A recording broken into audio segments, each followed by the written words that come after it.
ଶାଢୀ ତଣ୍ଟିଆ ଦେଇ ବାହାର କରିବେ। ଶାଢୀ କୁଣିଆ ଆସିଲେ ଏସି ଲଗାଇ ଫ୍ୟାନ ଲଗାଇ ତାକୁ ଯତ୍ନର ସହକାର ବସାଇବେ। ଏହାକୁ ଯିଏ ଅବଜ୍ଞା କରିବ ତାର ବିରୁଦ୍ଧରେ ବିହିତ କାର୍ଯ୍ୟାନୁଷ୍ଠାନ ଗ୍ରହଣ କରାଯିବ।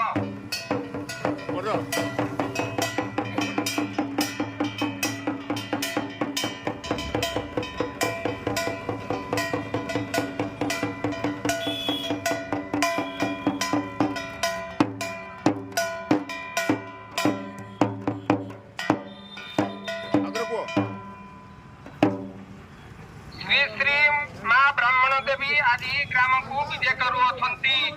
ଦାଣ୍ଡକାନି କୁମ୍ଭବାଡି ବାରିକାନି କବାଟ ଖୋଲା ରଖିଥିବେ। ଶଳା କୁଣିଆ ଆସିଲେ ଶାଢୀ ତଣ୍ଟିଆ ଦେଇ ବାହାର କରିବେ। ଶାଢୀ କୁଣିଆ ଆସିଲେ ଏସି ଲଗାଇ ଫ୍ୟାନ ଲଗାଇ ତାକୁ ଯତ୍ନର ସହକାର ବସାଇବେ। ଏହାକୁ ଯିଏ ଅବଜ୍ଞା କରିବ ତାର ବିରୁଦ୍ଧରେ ବିହିତ କାର୍ଯ୍ୟାନୁଷ୍ଠାନ ଗ୍ରହଣ କରାଯିବ।